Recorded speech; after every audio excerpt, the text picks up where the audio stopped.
প্রিয় বন্ধুরা, আসসালামু আলাইকুম। আমি এখন শুরু করছি ওয়েস্টার্ন গল্প চক্রান্ত এর শেষ অংশের দ্বিতীয় পর্ব। তাহলে চলুন শোনা যাক। 18। পানির যেখানে প্রচণ্ড অভাব, সেখানে পানির মূল্য সোনার চেয়েও বেশি। টরাটিয়া ওয়েলস একটু খাদ মেশানো সোনা হলেও সোনাই। ওটা কাদা পানির চেয়ে কিছুটা ভালো। চওড়া অগভীর একটা ডোবা। মাটির তলায় একটা ঝর্ণা থেকে ক্ষীণধারায় পানি বেরিয়ে ওটার সৃষ্টি হয়েছে। উপরে বাতাসে উড়ে ধুলোর পরত পড়েছে। কাছেই বেশ উঁচু একটা পাথরের স্তূপ।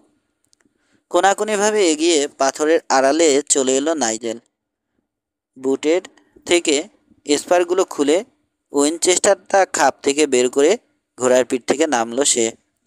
পাথরের আড়ালে আড়ালে নিঃশব্দে এগিয়ে আগুনের বেশ কাছে চলে এলো। একটা বড় পাথরের আড়ালে উবু হয়ে বসে আগুনের শিখার আলোয় দেখল রুস্টার জেনির মুখোমুখি বসে আছে। পিছনে একটা ঝোপের সাথে ঘোড়া দুটো বাঁধা রয়েছে। নাইজেলের থেকে ড্যানের দূরত্ব মাত্র 30 গজ। জিনের সাথে হেলান দিয়ে বসে আছে জিনি। আগুনের অন্য পাশে রুস্টার সিগারেট ফুঁকছে। রাইফেল দিয়ে এত কাছে থেকে ওকে মেরে ফেলা নিতান্তই সহজ। মিস করার প্রশ্নই ওঠে না। লোকটা টেরও পাবে না কিভাবে মারা পড়ল। কিন্তু এভাবে ড্যানের অজান্তে ওকে হত্যা করতে নাইজেলের বাচ্ছে। সামনাসামনি গোলাগুলি করে এর নিষ্পত্তি করার ইচ্ছাটা ওর প্রবল হয়ে উঠল। লোকটা তার প্রেমিকাকে কেড়ে নিয়েছে, তার গরু চুরি করেছে, তাকে জেলে পাঠিয়ে স্বাধীনতা কেড়ে নেওয়ার চক্রান্তও সেই করেছিল। তাই মরার আগে ওর জেনে যাওয়া দরকার কার হাতে মারা পড়ল। সাবধানে লিভার টেনে রাইফেলটা গুলি করার জন্য তৈরি রেখে সোজা হয়ে দাঁড়িয়ে আগুনের দিকে এগোলো সে। মাত্র 20 গজ দূরত্ব। এই সময় একটা আলগা পাথর নাইজেলের পায়ের ধাক্কায় সশব্দে গড়িয়ে পড়ল। পাথর গড়ানোর শব্দে ফিরে তাকালো ড্যান। আগুনের ওই অল্প আলোতেও নাইজেলকে চিনতে পারল সে। লাফিয়ে উঠে দাঁড়িয়ে ঝট করে তার পিস্তল বের করল। উইনচেস্টারের তীক্ষ্ণ শব্দ আর 45 কোল্টের আওয়াজ মিলে প্রায় এক হলো। গুলিটা কপালের পাশ দিয়ে বেরিয়ে যাওয়ার সময় বাতাসের ধাক্কা টের পেল নাইজেল। মেয়েটার কান ফাটানো চিৎকারের আওয়াজ রাতের স্তব্ধতাকে চিরে মিলিয়ে গেল। টলছে রুস্টার। পিস্তল ধরা হাতটা নিচের দিকে ঝুলে পড়েছে। লোকটা মুখ থুবড়ে ভিজে ছালার মতো লুটিয়ে পড়ল। লাফিয়ে উঠে দাঁড়ালো জিনি।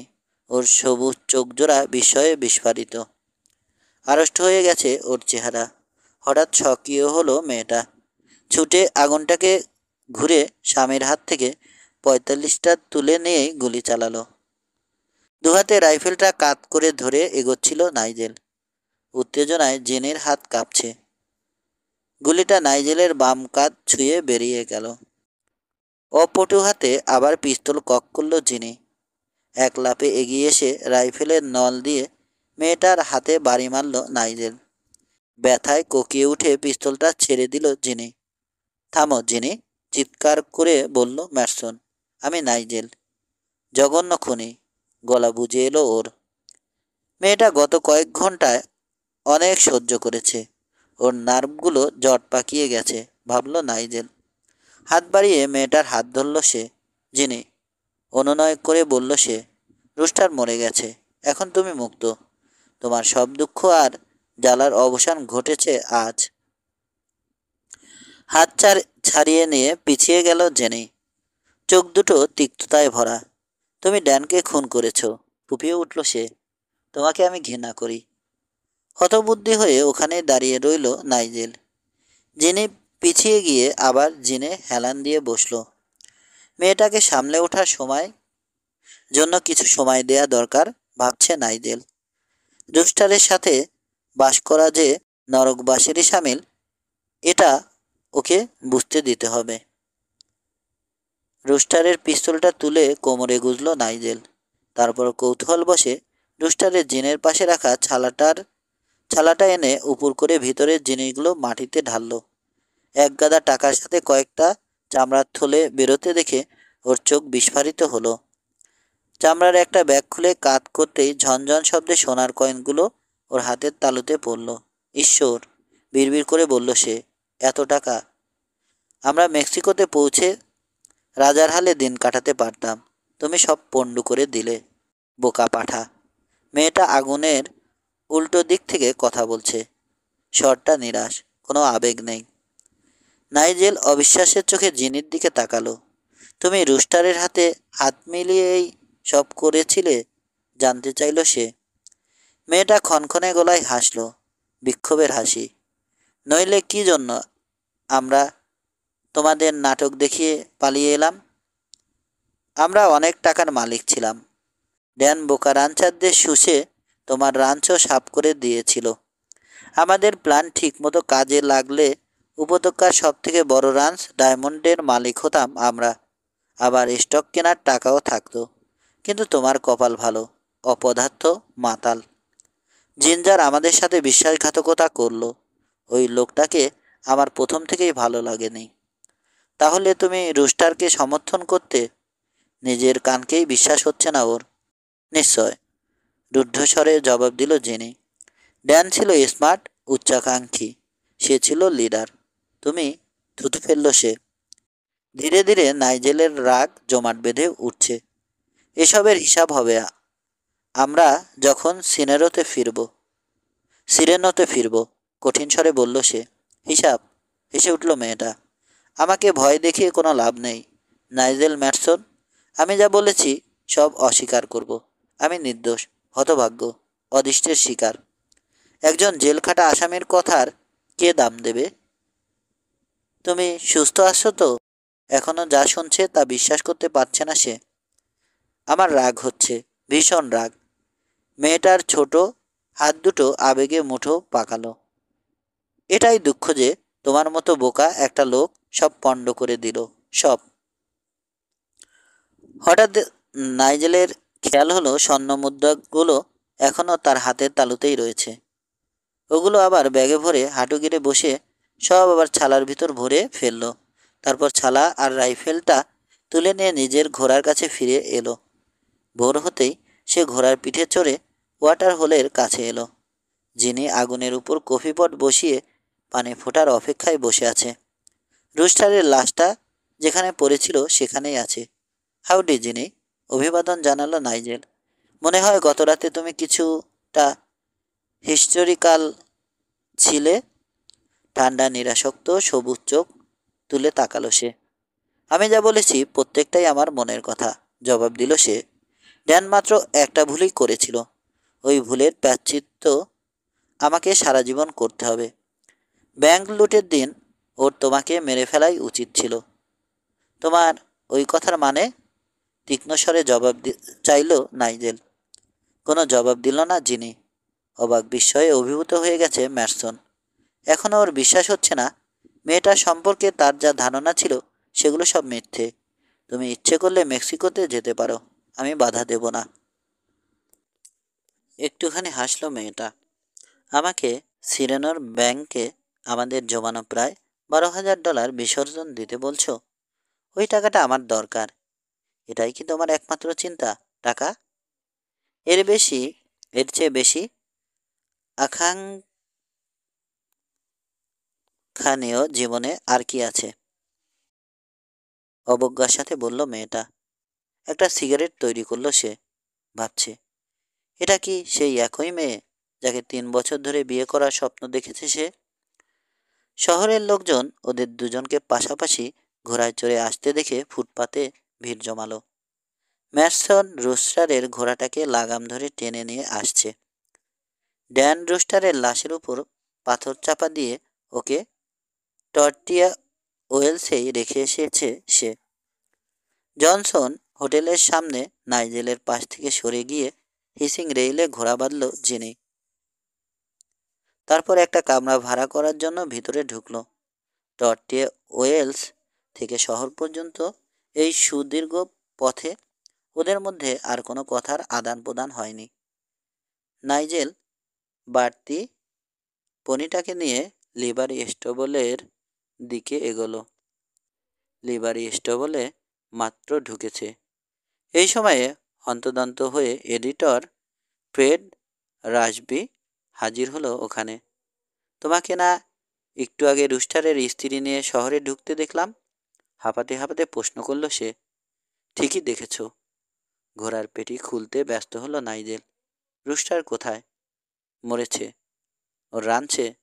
না, টট্টিয়া ওয়েলসে। টট্টিয়া ওয়েলসে? ওখানে সে কি করছিল? জানতে চাইল এডিটর। জলদি বলো, নইলে আমি সাসপেন্সেই মারা পড়ব। সেটা এক লম্বা কাহিনী। ঘোড়ার পিঠ থেকে জিন নামিয়ে একটা আংটার সাথে ঝুলিয়ে রাখলো সে। ঘোড়ার ঘামে ভেজা কম্বলটা শুকানোর জন্য ছড়িয়ে দিল। তারপর একটা খুঁটির সাথে হেলান দিয়ে সিগারেট তৈরি করতে শুরু করলো। রাসলারদের ডিয়ার রাঞ্চে ফেরা থেকে শুরু করে রানসারদের আক্রমণ, রুস্টারের পালানো এবং টট্টিয়া ওয়েলসে সামনাসামনি মোকাবেলার কথা সবই বলল সে। কথা শেষ হলে সালার বস্তাটা জিনের থেকে বাঁধন খুলে নামালো। ছালার ভিতরে হাত ঢুকিয়ে একটা $20 নোটের বান্ডিল বের করে এডিটরকে দেখালো। বস্তাটা এগুলোই ভর্তি, বলল সে, সাথে সোনাও আছে। তাহলে জোচ্চোর লোকটা নিজের স্ত্রীর আড়ালে চুরির টাকাগুলো নিয়ে পালাবার চেষ্টা করেছিল? বিড়বিড় করে উচ্চারণ করল রাজবি। নিশ্চয় মেয়েটা তোমাকে সজল চোখে তার উদ্ধারকর্তা হিসেবে সাদরে গ্রহণ করেছে। শুনলে অবাক হবে তুমি, বলে প্রসঙ্গ পাল্টালো ম্যাটসন। মনে হয় টাকাটা শেরিফের হাতে তুলে দেয়াই আমার উচিত। কারভার শহরের বাইরে গেছে। একজন কাউবয় গোলাবারুদ কিনতে শহরে এসেছিল। ওর কাছ থেকেই রুস্টারের ওখানে সে যে লঙ্কাকাণ্ড হচ্ছে এই খবরটা শহরে ছড়িয়ে পড়ে। শেরিফ যতজন ডেপুটি জোগাড় করতে পারে সবাইকে জড়ো করে ঊর্ধ্বশ্বাসে ছুটে ওখানে গেছে। সে কি রানচারদের নিজেদের সমস্যা নিজেদেরই মেটাবার নীতিটা পাল্টে ফেলেছে? শুষ্ক কণ্ঠে প্রশ্ন করল ম্যাটসন। কাঁধ উচালো এডিটর। তারপর ফোলা ছালাটার দিকে আর চোখে চেয়ে বলল, বরং ওটা কারভার না ফেরা পর্যন্ত ব্যাংকে জমা রাখলেই নিরাপদ থাকবে। হাসল ফ্রেড। আমি এই ছোট্ট শহরে যা অ্যাকশন দেখছি শিকাগোতেও আমি তা দেখিনি। যাক, আমি হোটেলে মিসেস রুস্টারের দিকটা শুনতে যাচ্ছি। তার চিরাচরিত অভ্যাস বলেই দ্রুত হেঁটে চলে গেল রাজবি। ছালাটা কাঁধে নিয়ে ব্যাংকে নিয়ে গেল নাইজেল। ম্যানেজার টিম ক্রুসের সদা নমনীয় মুখোশটা খুলে ওখানে বিস্ময়ের ভাব ফুটে উঠল। ওর টেবিলের উপর সালাটা উপর করে খালি করেছে নাইজেল। এত টাকা! ফুফিয়ে দম নিল সে। এগুলো কোত্থেকে এলো? আমার ধারণা, মন্তব্য করল ম্যাটসন, এগুলো চুরি করে বিক্রি করা গরুর বিনিময়ে সীমান্তের ওপারে মেক্সিকো থেকে এনেছে। রুস্টার এগুলো নিয়ে বর্ডার পার হতে যাচ্ছিল, আমি ওকে গুলি করে থামিয়েছি। তুমি এগুলো গুনে রাখো। কি মনে করে সে আবার বলল, এগুলো তোমার জিম্মাতেই আপাতত রাখো। আমি আমার উকিল আর্থার বেইটসের সাথে আলাপ করে দেখি। আমার বিশ্বাস এর বেশিরভাগই ডায়মন্ড রাঞ্চের গরু বিক্রি করা টাকা। ক্যাশিয়রকে ডেকে দুজনে মিলে থলেগুলোর সোনা টেবিলের উপর রাখলো। নোটগুলো থরে থরে সাজালো। হঠাৎ ম্যানেজার বিস্ময়ে চিৎকার করে উঠে ছুটে অফিস থেকে বেরিয়ে গেল। হাঁপাতে হাঁপাতে একটা লেজার শিট নিয়ে ফিরে এলো সে। শিটে রয়েছে এক সারি নাম্বার, সুন্দর স্পষ্ট অক্ষরে লেখা। মনোযোগ দিয়ে সবুজ নোটগুলোর নাম্বার আর লেজার শিটের নাম্বার মেলাতে শুরু করলো সে। একের পর এক মিলিয়ে পেন্সিল দিয়ে দাগ দিয়ে চলেছে সে। শেষে ভুরু কুচকে নাইজেলের দিকে চেয়ে সে বলল, এই নোটগুলোর প্রত্যেকটাই এই ব্যাংক থেকেই ডাকাতি করে নেয়া। এগুলোর জন্যই তোমাকে ইউমায় জেল খাটতে হয়েছে। বান্ডিলগুলো খোলা হয়নি। আমার আন্দাজ মতো এখানে প্রায় $21,000 রয়েছে। তরুণ নাইজেল অবাক হয়ে চেয়ে রয়েছে। বিস্ময়ে ওর মুখ থেকে কথা বেরোচ্ছে না। একটু পরে নিজেকে সামলে নিয়ে সে বলল, তাহলে রুস্টারই ডাকাতিটা করেছিল? দেখা যাচ্ছে টাকার অর্ধেক অংশ সে পেয়েছিল। তাহলে আমি নির্দোষ। ওটার সিদ্ধান্ত কোর্ট দেবে। সতর্কতার সাথে জবাব দিল ম্যানেজার। শহর ছেড়ে বেরিয়ে এলো নাইজেল। উত্তেজনায় ওর মাথা চক্কর দিচ্ছে। ডায়মন্ডের পথে বেশ কিছু দূর এগোবার পর ওর মাথাটা পরিষ্কার হলো। ব্যাংক থেকে $42,000 খোয়া গেছিল।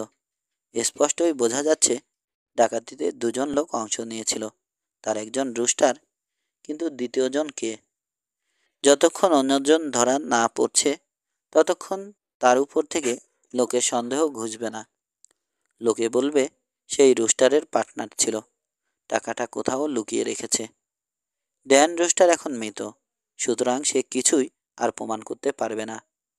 মনে হয় যিনি ব্যাংক ডাকাতির কথাটা জানে, নইলে রুস্টারের ওই সময়েই নাইজেলকে মেরে ফেলা উচিত ছিল। বলল কেন? কিন্তু রাগের মাথায় মেয়েটা হয়তো বলে বলে বসবে নাইজেলই ছিল রুস্টারের পার্টনার। ওর মুখ বন্ধ করার জন্যই সে ওকে মেরে ফেলেছে। ওই মেয়েটাই টর্টিয়া ওয়েলসের ঘটনার একমাত্র প্রত্যক্ষদর্শী। যিনি যদি মিথ্যা সাক্ষী দেয় তবে নাইজেলকে খুনের মামলায় ফাঁসতে হবে। বিরাট একটা চক্রান্তে জড়িয়ে পড়ার ভয়ে শিউরে উঠল সে। এখন পুরোপুরি যিনি কি বলে তার উপরেই সব নির্ভর করছে। আর নাইজেল ভালো করেই বুঝেছে মেয়েটা স্বপ্ন ভেঙে দেয়ায় কোনো দয়াই সে দেখাবে না। 19 রাঞ্চে পৌঁছে নাইজেল দেখল একটা সাদা কালো ঘোড়া পানির টবের কাছে বাঁধা রয়েছে। কাছেই কাঁচা পাকা চুলওয়ালা আরোহী দাঁড়িয়ে আছে। লোকটার পরনে কাউহ্যান্ডের পোশাক, ঠোঁটে একটা সিগারেট ঝুলছে। পুরনো তোবড়ানো হ্যাটের কার্নিশ লোকটার তীক্ষ্ণ চোখ দুটোকে আড়াল করেছে।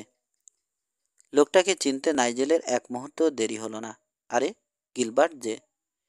নিজের দুশ্চিন্তা চাপা পড়ে গেল সেলের সঙ্গীকে দেখে। খুব খুশি হলাম তোমাকে দেখে, বলে ওর সাথে হাত মেলালো নাইজেল। তুমি কি ভূতের রান চালাচ্ছ? সবই তো খালি।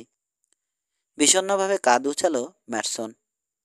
রাসলাররা আমাদের গরুর আর বিশেষ কিছু অবশিষ্ট রাখেনি। আবার গরু কিনে রেঞ্জ ভরার সুযোগ এখনো পাইনি।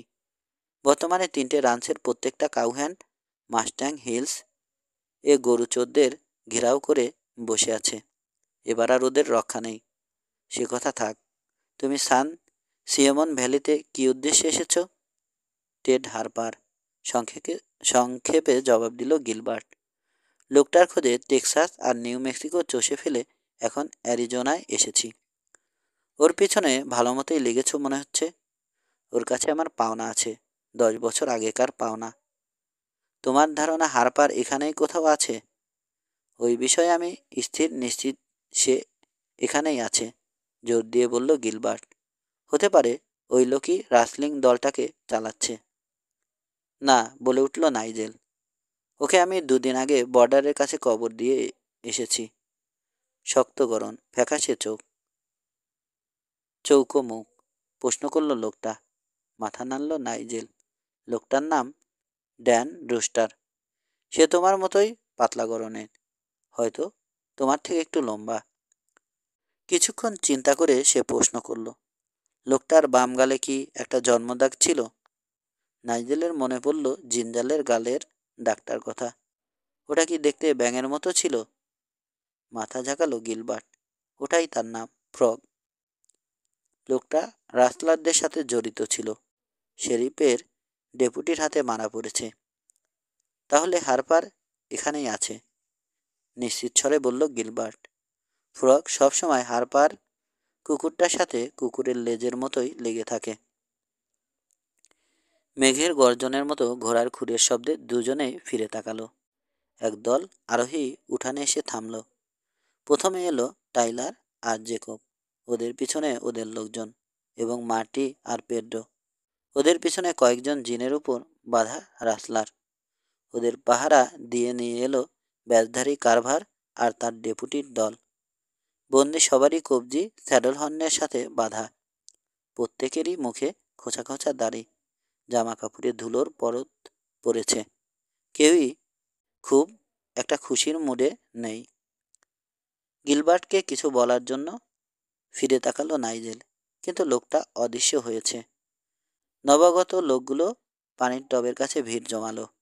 নাইজেল লক্ষ্য করল কাউবয়রা ডেপুটিদের কাছ থেকে সরে একপাশে দাঁড়িয়েছে আর ডেপুটিরা অন্য পাশে। মনে হলো দুই দলের মধ্যে কথা বন্ধ। তিনজন রানসারের দিকে এগোলো নাইজেল। তোমাদের খুব অসন্তুষ্ট দেখাচ্ছে, মন্তব্য করলো সে। কারবার তোমাদের খেপিয়েছে মনে হচ্ছে। ওই শহরবাসীর পাঁচাটা লোকটার রানসারদের ব্যাপারে নাক গলাবার কোনো অধিকার নেই, বলল টাইলার। বোঝা যাচ্ছে ভীষণ খেপেছে সে। আমরা ওদের ফাঁসি দিলে আমরা শয়তানের দলটাকে বের করে সার বেঁধে দাঁড় করিয়ে ফাঁসি দেওয়ার জন্য তৈরি হচ্ছি। এই সময় হারামজাদা এসে হাজির হলো। সে শপথ করে বলল, আমরা ওদের ফাঁসি দিলে সে আমাদের খুনের আসামি করে কোর্টে হাজির করবে। তুমি রুস্টারকে ধরতে পেরেছিলে? প্রশ্ন করল ভিকেরো। মাথা জাগালো ম্যাটসন। ওকে টর্টিয়া ওয়েলসে কবর দিয়ে এসেছি আমি। ওর বউ ঠিক আছে তো? সে পুরোপুরি ফিটফাট আছে। আমি ওকে শহরে পৌঁছে দিয়েছি। বাঁকা হাসি হেসে ভিকেরও বলল, তাহলে তো মেয়েটা আরেকজন স্বামীর খোঁজে থাকবে। আমার দিকে ঝুঁকলে মিছে সময় নষ্ট হবে তার, জানালো নাইজেল। কিন্তু জানো কি ঘটেছে? বলে চলল নাইজেল। তোমরা সবাই দেখেছ, একটা ছালার বস্তা নিয়ে সে পালিয়েছিল। জানো ওতে কি ছিল? ব্যাংক ডাকাতিতে হারানো $21,000। অর্থাৎ ব্যাংক ডাকাতিতে ওটা তার অর্ধেক শেয়ার। ওর পার্টনার কে ছিল সে সম্পর্কে আমার মনে একটা সন্দেহ জাগছে, কিন্তু কোনো প্রমাণ নেই। শেরিফের দলটা বন্দীদের নিয়ে বিদায় হলো। অল্পক্ষণ পরে কাউহ্যান্ড সহ রানসারদের জন্য বিদায় নিল। আবার উঠানটা খালি হলো। মার্টি আর পেড্রো রান্নাঘরে ঢুকলো। রান্স হাউজের আড়াল থেকে গিলবার্ট বেরিয়ে এলো। তুমি কি এখনো আইনের ফেরে আছো? প্রশ্ন করল নাইজেল। না, কিন্তু যাকে দেখেছি সে আমার জীবন থেকে 10টা বছর কেড়ে নিয়েছিল। টেড হারপার, বন্দি লোকদের একজন। ওদের সাথেই ছিল লোকটা, বলল সে। ওর যা পাওনা সেটাই সে পাবে। আমি এখন শহরের দিকে রওনা হব। ডিনার বাড়া হয়েছে, চিৎকার করে জানালো পেড্রো। খাওয়াটা সেরেই যাও, বলল নাইজেল। আমন্ত্রণ অপেক্ষা করে গিলবার্ট বলল, আমার এখনই যেতে হবে।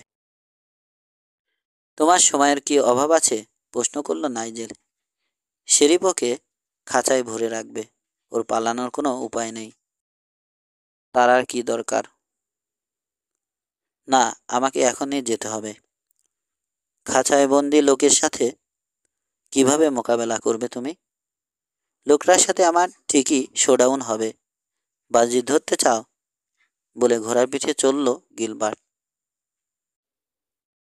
কাঁধ উঁচিয়ে রান্নাঘরের দিকে এগোলো নাইজেল।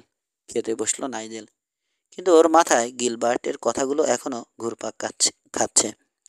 ওর মনের একটা সন্দেহ এখন আরো জোরালো হয়ে উঠছে।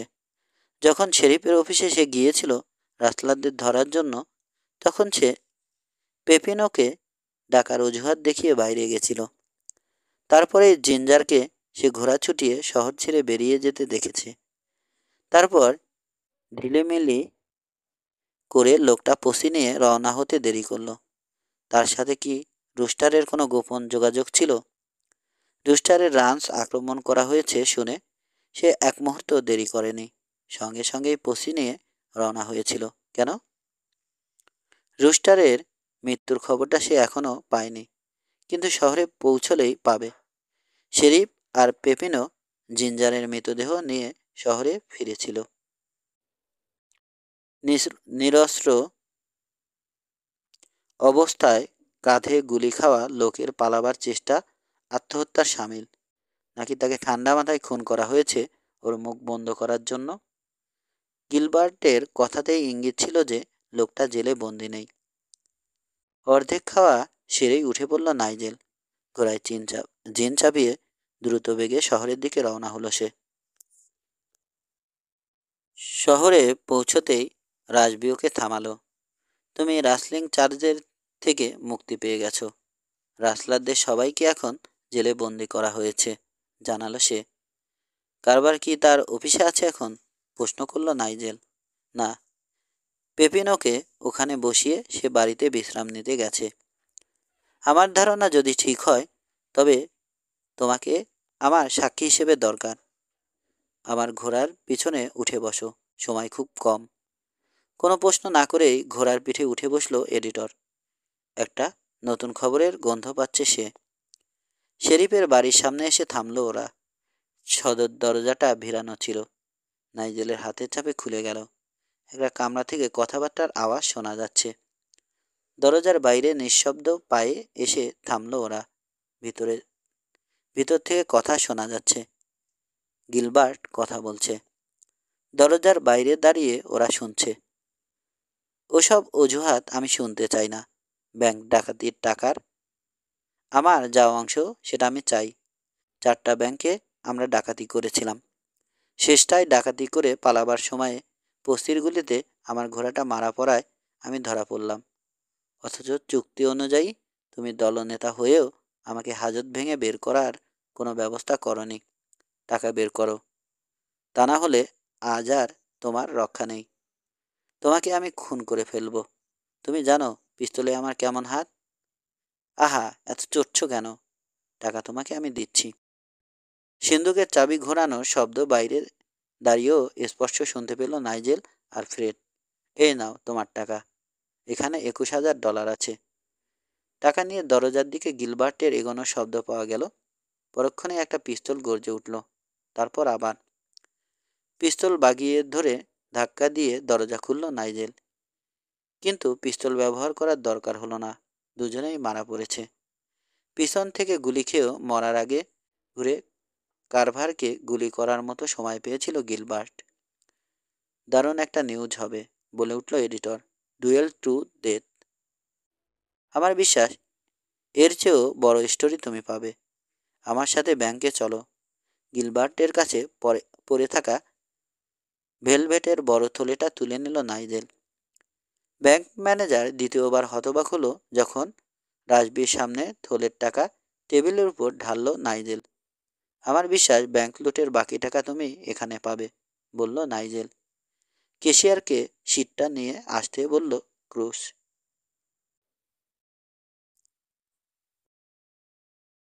সিরিয়াল নাম্বারগুলো মিলিয়ে দেখে ক্লার্ককে সিটটা ফিরিয়ে দিল ম্যানেজার। মিস্টার ম্যাটসনকে $42,000 একটা রসিদ লিখে দাও, আর এগুলো ভোল্টে নিয়ে রাখো। ম্যাটসনের দিকে চেয়ে সে তার চিরাচরিত হাসি ফুটিয়ে তুলল মুখে। তুমি নিশ্চয় জানো তোমার বাবা $42,000 একটা নোট লিখে দিয়েছিল ব্যাংকের ক্ষতিপূরণ হিসেবে। ওটা তোমাদের ডায়মন্ড ডান্সের সম্পত্তি থেকে আদায় করা হয়েছিল। এখন ব্যাংক যখন টাকাটা ফেরত পেয়েছে তোমার অ্যাকাউন্টেই ওই টাকাটা জমা করা হবে। আচ্ছা, এবার জানতে পারি টাকা তুমি পেলে কোথায়? শেরিফ কারভারের কাছে, অল্প কথায় জবাব দিল নাইজেল। অসম্ভব। কথাটা সত্যি, আমি সাক্ষী আছি, বলে উঠল রাজবি। ওর মুখে প্রীত হাসি। কিন্তু শেরিফ কিভাবে? শুরু করেও থেমে গেল টিম। হাত তুলে ওকে থামিয়ে দিল এডিটর। পুরো ঘটনাটা জানতে হলে আগামীকালের খবরের কাগজটা পুরো। হাসল সে। এই শহরের সবার মাথা ঘুরে যাবে। Good bye. আমাদের এখন 2টো খুনের কথা রিপোর্ট করতে যেতে হবে। 20। নাইজেল ম্যাটসনের রিপোর্টটা বিশ্বাস করতে না পারলেও কঠিন চেহারার ডেপুটি পেপিনো কারভারের বাসায় চেক করে দেখতে গেল। ফ্রেড রাজবি তার পেশে ফিরে রিপোর্ট লিখতে বসেছে। ম্যাটসন জ্যাকওয়াগন। রেস্টুরেন্টে ঢুকে ওখানে কেউ নেই দেখে খুশি হয়ে 1 কাপ কফির অর্ডার দিল। গরম কফিতে চুমুক দিয়ে নিজের চিন্তাগুলোকে মনে মনে গুছিয়ে নিল। এখন সে বুঝতে পারছে শেরিফ কারভার ওরফে টেড হারপার আর রুস্টার দুজনে মিলে প্ল্যান করে ব্যাংক ডাকাতিটা করেছিল। চক্রান্ত করে একটা মাতাল লোকের উপর দোষটা চাপানো খুব সহজ কাজ। তার ফেরার পর থেকে যেসব প্রশ্নের জবাব সে পায়নি সেগুলো এখন তার কাছে পরিষ্কার হয়ে গেছে। যে সাবধান বাণীটা হোটেলে তার কাছে পাঠানো হয়েছিল কারভারি জিঞ্জারের হাতে সেটা পাঠিয়েছিল। ওতে কাজ হলো না দেখে জিঞ্জারে ওকে অ্যাম্বুশ করে মারার চেষ্টা করেছিল, যার জন্য মার খেল স্যাম হকিন্স। যখন সে আর টাইলার শহরে পসির জন্য এসেছিল, তখন পেপিনোকে ডাকার ওসিলায় বেরিয়ে কারভারি রাসলারদের খবর দিতে জিঞ্জারকে পাঠিয়েছিল। গরুচোরদের ওখান থেকে সরে যাওয়ার যথেষ্ট সময় দেওয়ার জন্য ইচ্ছে করেই কারভার পসি নির্বাচনে যতটা সম্ভব দেরি করিয়েছিল। রুস্টারকে বাঁচাবার জন্যই সে মেক্সিকান ঘোড়াচোরের পসি বানানো গল্পটা নির্দ্বিধায় বিশ্বাস করেছিল। হতভাগ্য জিঞ্জারকে নিঃসন্দেহে শহরে যাওয়ার পথে খুন করা হয়েছে, কারণ সে তার লিডারের সাথে বিশ্বাসঘাতকতা করেছিল। লোকটাকে বাঁচিয়ে রাখলে ওদের বিপদ হতে পারত। কি ঘটতে যাচ্ছে বুঝতে পেরে শেরিফকে দেখে লোকটা এত ভয় পেয়েছিল। রুস্টার যে টাকা নিয়ে পালিয়েছে এটা জানতো না বলেই সে লোকজন নিয়ে ডিয়ার রাঞ্চে ছুটেছিল। তার ভয় ছিল রুস্টার বা মাল ধরা পড়লে ব্যাংক ডাকাতির কথাটা বেরিয়ে পড়বে আর সেও ফেঁসে যাবে। কফি শেষ করে একটা সিগারেট তৈরি করলো সে। কফি শেষ করে খুশি মনে সিগারেটে টান দিয়ে ফুটপাত ধরে এগোলো নাইজেল। শেষ পর্যন্ত তার নামের কালিমা ঘুচেছে। আগামীকাল সারা শহরবাসী সব জানতে পাবে। প্রেসের কাছে এসে থেমে জানালা দিয়ে উঁকি দিল সে। ফ্রেড লেখায় ব্যস্ত। টেবিলের উপর বসে জেনি অলসভাবে পা দোলাচ্ছে।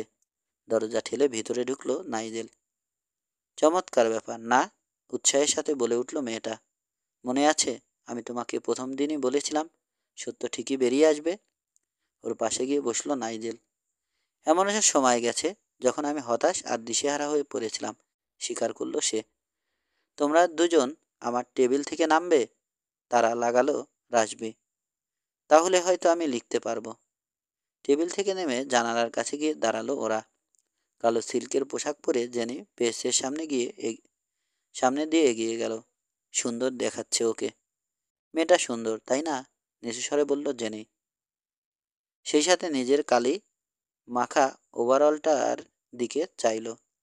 হ্যাঁ, কালো মাকুসার মতোই সুন্দর, ঝালের সাথে বলল নাইজেল। এবং কামড়ে দারুণ বেশ। তুমি কি বলছো?